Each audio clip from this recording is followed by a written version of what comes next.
রাজনীতিতে শেষ বলে কিছু নেই, কিন্তু কিছু ঘটনা ভবিষ্যতের স্পষ্ট ইঙ্গিত দেয়। আজ 17 জানুয়ারি শনিবার সকালে রাজধানীর খিলগাঁওয়ে যা ঘটল তা চরমনাই পীরের দল ইসলামী আন্দোলন বাংলাদেশের জন্য এক বড় সতর্কবার্তা। দলটি ঢাকা মহানগরী দক্ষিণের 75 নম্বর ওয়ার্ড সভাপতি গাজী নাসির উদ্দিন এবং প্রভাবশালী ব্যবসায়ী গাজী আক্তার হোসেন সহ 10 জন নেতাকর্মী দলবল নিয়ে বাংলাদেশ জামায়াতে ইসলামীতে যোগদান করেছেন। অনুষ্ঠানের প্রধান অতিথি ছিলেন জামায়াতের ঢাকা 9 আসনের প্রার্থী কবির আহমেদ।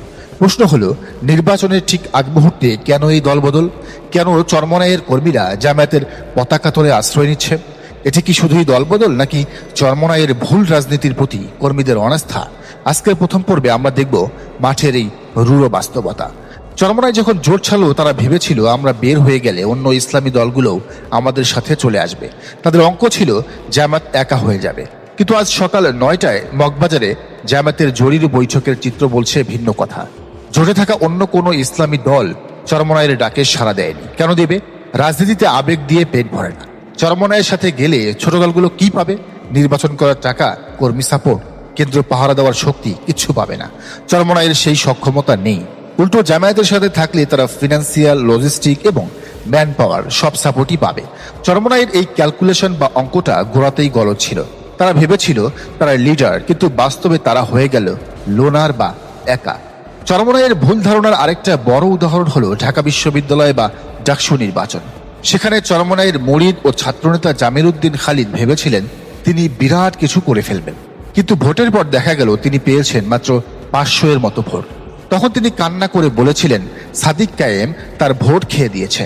কথাটা মিথ্যা নয়, কিন্তু লজিকটা বুঝুন। ডানপন্থী বা ইসলামী মাইন্ডেড ভোটাররা যখন অপশন পায়, তখন তারা লোকাল ব্রাঞ্চ খায় না, তারা ইন্টারন্যাশনাল ব্র্যান্ড খায়। শিবির হলো ছাত্র রাজনীতির ব্র্যান্ড। যখন শিবির প্যানেল দিল, তখন ডানপন্থী সব ভোট, প্রায় 3 থেকে 5,000 ভোট অটোমেটিক শিবিরের বাক্সে চলে গেল। জাতীয় নির্বাচনেও তাই হবে।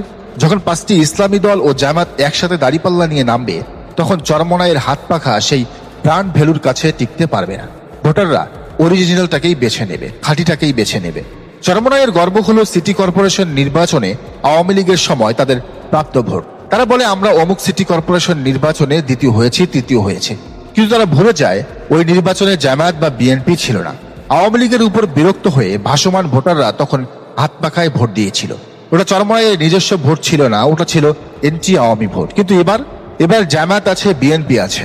ভাসমান ভোটাররা এখন ভাগ হয়ে যাবে। চরমনাইয়ের নিজস্ব ভোট ব্যাংক 3 থেকে 4%। কিছু আসনে তারা 10 থেকে 15,000 ভোট পাবে, হয়তো কাউকে হারাবে বা জেতাবে, কিন্তু নিজেরা জেতার মতো সক্ষমতা তাদের নেই। আজ খিলগাঁওয়ে যে 10 জন নেতা যোগ দিলেন জামাতে, তারা এই বাস্তবতাটা আগেই বুঝে ফেলছেন। তারা বুঝেছেন হাত পাখা দিয়ে বাতাস খাওয়া যায়, কিন্তু সংসদ চালানো যায়। চরমনাইয়ের জোট ছাড়ার পেছনে আরেকটা বড় কারণ হলো লিডারশিপ জেলাসি। শাইখুল হাদিস আল্লামা মামুনুল হক যখন জোটে আছেন, তখন চরমনাই সেখানে কমফোর্ট ফিল করছে না। কারণটা খুবই স্ট্র্যাটেজিক। জামায়াতে ইসলামীর ভোট ব্যাংক আর কওমি ভোট ব্যাংক আলাদা। তাই জামায়াত মামুনুল হকের প্রতিপক্ষ নয়, কিন্তু চরমনাই এবং খেলাফত মজলিস উভয়ই কওমি ভোটের দাবিদার। তাদের টার্গেট অডিয়েন্স একটাই। মামুনুল হক যদি চরমনাইয়ের নেতৃত্বে জোটে যেতেন, তবে তিনি কার্যত চরমনাইয়ের সুপ্রিমেসি বা আধিপত্য মেনে নিতেন। মামুনুল হক সেই ভুল করেননি। তিনি জামায়াতের সাথে থেকে নিজের স্বতন্ত্র অবস্থান বজায় রেখেছেন। উপমহাদেশের প্রখ্যাত আলেম মামুনুল হক যেখানে বাস্তবতা বুঝে জোটে থাকলেন, সেখানে চরমনাই বিদেশি ইশারায় জোট ভাঙল। এই দায় তাদের আজীবন বইতে হবে। জোট ভাঙার পেছনে সবচেয়ে অন্যায্য দাবি ছিল চরমনাই এনসিপির নাহিদ ইসলামের আসনটি চেয়ে বসেছিল। যে নাহিদ ইসলাম জুলাই বিপ্লবের প্রধান ফেস, যার জন্য জামায়াত নিজেদের সিট ছেড়ে দিয়েছে, সেই সিট চরমনাই চায়। এটা কি রাজনীতি নাকি ছেলে খেলা? জামায়াত এই আসনটি তৈরি করেছে ভোটার মাইগ্রেট করে। তারা নাহিদকে সম্মান জানিয়ে স্যাক্রিফাইস করেছে। সেখানে চরমনাইয়ের এই দাবি ছিল পুরোপুরি অযৌক্তিক। তারা নারী নেতৃত্ব নিয়ে প্রশ্ন তোলে, অথচ ডাকসুতে তাদের ছাত্র সংগঠনই নারী প্রার্থী দিয়েছিল। এই দ্বিমুখী নীতি এবং অতিরিক্ত লোভী তাদের ডুবিয়েছে। সবচেয়ে উদ্বেগের বিষয় হলো, বিশ্লেষকরা বলছেন চরমনাইয়ের এই সিদ্ধান্তের পেছনে বিদেশি রাষ্ট্রের ইশারা থাকতে পারে। যখন ইসলামী শক্তি এক হয়ে রাষ্ট্র ক্ষমতায় যাওয়ার সুযোগ তৈরি হলো, ঠিক তখনই এই বিভাজন। যেখানে জামাত ছাড় দিচ্ছে, মামুনুল হক ছাড় দিচ্ছেন, সেখানে চরমনাই কেন অনড়? তারা কি চায় না ইসলামী শক্তি ক্ষমতায় থাক, নাকি তারা চায় ইসলামী ভোট ভাগ হয়ে সেকুলার বা অন্য কোনো শক্তি লাভবান হোক? খিলগাঁওয়ের নেতারা আজ জামায়াতে যোগ দিয়ে প্রমাণ করেছেন তৃণমূল কর্মীরা এই ফরেন এজেন্ডা বা বিদেশি ইশারা মেনে নিচ্ছে না। তারা ঐক্যের পথেই হাঁটছে। ইতিহাস কথা বলে, আজ বাংলাদেশে যা ঘটছে ঠিক একই ঘটনা ঘটেছিল মিশরে। সেখানে মুসলিম ব্রাদারহুডের ডক্টর মোরসি যখন প্রেসিডেন্ট হলেন, তার জোটে ছিল সালাফিপন্থী ইসলামিক পার্টি নূর পার্টি। এই নূর পার্টি হলো মিশরের চরমোনাই। মুরসি ক্ষমতায় বসার 3 মাসের মাথায় এই নূর পার্টি সেনাবাহিনীর সাথে ষড়যন্ত্র শুরু করলো। তাদের দাবি ছিল মুরসি কেন এখনই খেলাফত ঘোষণা করছেন না, কেন হাত কাটার আইন জারি করছেন না। তাদের চাপে মুরসি যখন তাড়াহুড়ো করে কিছু পদক্ষেপ নিলেন, তখন ডিপ স্টেট বা আন্তর্জাতিক ষড়যন্ত্রকারীরা তাকে 1 বছরের মাথায় ক্ষমতাচ্যুত করলো। আর সেই নূর পার্টি তারা স্বৈরাচার সিসির সাথে হাত মেলালো। আজ বাংলাদেশে 11 দলীয় জোট হওয়ার পর অনেকের আশঙ্কা ছিল চরমোনাই কি সেই নূর পার্টির ভূমিকা পালন করবে? আল্লাহ যা করেন মঙ্গলের জন্যই করেন। নির্বাচনের আগেই তাদের চলে যাওয়াটা হয়তো শাপে বর হয়েছে। জামাত এখন সেই ষড়যন্ত্রের বিষ থেকে মুক্ত। জামাত আমির বলেছেন, আমরা এক্সিস্টিং ল সংশোধন করে আপাতত দেশ চালাবো, জনগণ চাইলে পরে সরিয়া হবে। এটা নিয়ে যারা অপপ্রচার চালাচ্ছে তারা কি নবীর সিরাত বা জীবন চরিত্র বোঝেন? জোশের সাথে হুঁশ থাকতে হয়। আসুন দলিল দেখি। 1, কিবলা পরিবর্তন। রাসূলুল্লাহ সাল্লাল্লাহু আলাইহি ওয়াসাল্লাম মদিনায় গিয়ে 17 মাস বাইতুল মুকাদ্দাসের দিকে ফিরে নামাজ পড়েছেন।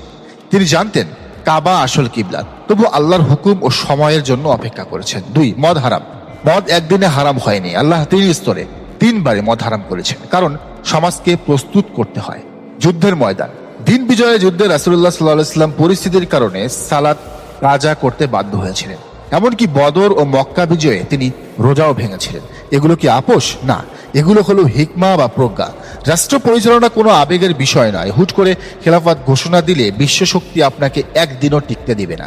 ধীরে ধীরে সমাজ পরিবর্তন করেই আইন প্রতিষ্ঠা করতে হয়। জামাত সেই নববী পথেই হাঁটছে। আজকের এই মেগা সিরিজের শেষ কথা, ইসলামী রাষ্ট্র প্রতিষ্ঠায় শুধু লোক জমায়েত আর গরম বক্তৃতা যথেষ্ট নয়, দরকার বিচক্ষণতা, প্রজ্ঞা এবং অসীম ধৈর্য। চরমোনাই বা যারা আবেগের বশবর্তী হয়ে জোট ভাঙলেন তারা হয়তো সাময়িক হাততালি পাবেন, কিন্তু ইতিহাস তাদের ক্ষমা করবে না। নূর পার্টির মতো দলগুলো থেকে শিক্ষা নিয়ে জামাতকে পথ চলতে হবে। খিলগাঁওয়ের নেতারা পথ দেখিয়েছেন, বাকিরাও হয়তো ভুল বুঝতে পেরে ফিরে আসবেন। তবে মনে রাখবেন, আল্লাহর দিনের বিজয় হবে, হয়তো আপনাকে নিয়ে অথবা আপনাকে ছাড়াই। ট্রেন ছেড়ে দিয়েছে, এখন ওঠার দায়িত্ব আপনার। দর্শক, ভিডিওটি কেমন লাগলো জানান মন্তব্যের ঘরে।